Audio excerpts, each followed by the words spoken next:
The Bohemian Club was established in 1872 in San Francisco as an exclusive club for political and intellectual figures who wanted to spend some time each year relaxing and interacting in a non-business environment. In other words, a playground for the elite. They began camping at the present site of what's known today as Bohemian Grove, 2,437 acres of private redwood forest sealed off by security. Every midsummer, around 1,500 of the most powerful politicians and businessmen from within and from without the United States attend. Early sources suggest it was established specifically for people who would become part of what we now call the media, basically the people with the power to influence public opinion, artists, writers, movie makers, etc. The all-male membership contains a particularly high number of musicians. Their involvement helps explain the name Bohemian Grove. Every Republican president since 1923 and some Democrats have been members there. Cabinet officials, directors and CEOs of large corporations, including major financial institutions, also attend. Major military contractors, oil companies, banks, including the Federal Reserve, utilities, including nuclear power, and national media have high-ranking officials as club members.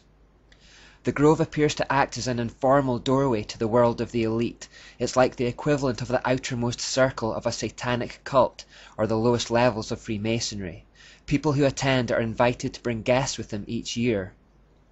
These guests are then sifted to find the ones who are most potentially useful for their aims. Doors are then opened to the inner circles for these people, and they are fast-tracked in their professions, whether it be politics, business, or the media. Along with the fast-tracking comes the promise of huge wealth.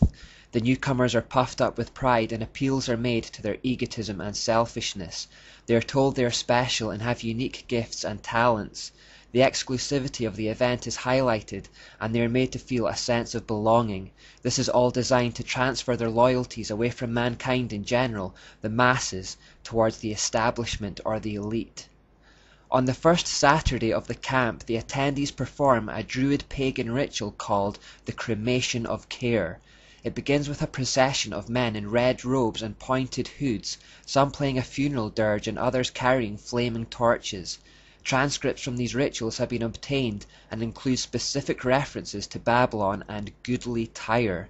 Remembering the Prince of Tyre, King of Tyre connection, we know that esoterically this refers to Satan. The cremation of care ceremony has the usual light meaning and dark meaning. The light meaning is that they are casting off their cares and worries so that they can enjoy their holiday. The real dark meaning is that the word care is another word for conscience. Therefore, the ritual represents a cremation or killing of the conscience, which will allow them to plot and partake in evil deeds. Remember how the Jesuits had to play mind tricks on themselves to try and overcome or bypass their conscience. It appears these Masons have a similar problem, and this ritual is a concerted effort to get rid of it. It all takes place in front of this giant owl.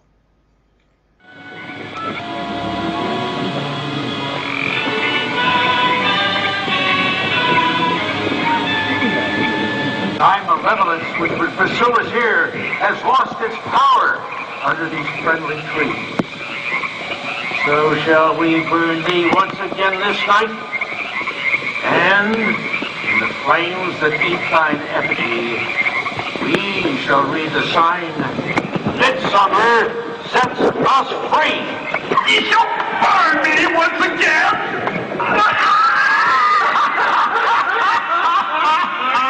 Not with these flames, which hither ye have brought from regions where I reign. Ye fools and priests, I spit upon your fire. Wow. Prince of all mortal wisdom, Owl of Bohemia, we beseech thee, grant us thy counsel. O great Owl of Bohemia, we thank thee for thy adjuration.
have its will of thee. Begone, old care, and all the winds make merry with thy dust. Hail, fellowship's eternal flame. Once again, midsummer sets us free.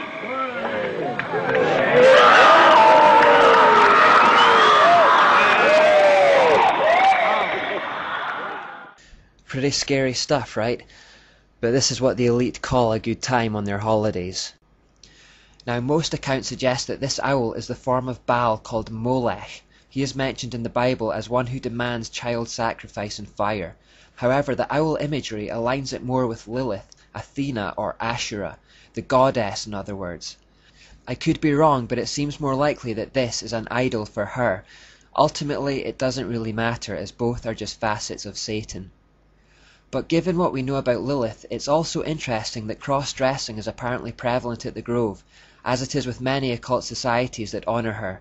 The Nebraska-based Knights of Aksar Ben are reported to participate in a festivity called High Jinks in Hades involving cross-dressing. A similarly named activity goes on at Bohemian Grove, where it is reported that the men and boys parade in women's clothing or dress up as Egyptian goddesses. Gender ambiguity in the ancient Mediterranean world was prevalent wherever the goddess Ishtar or Asherah was worshipped.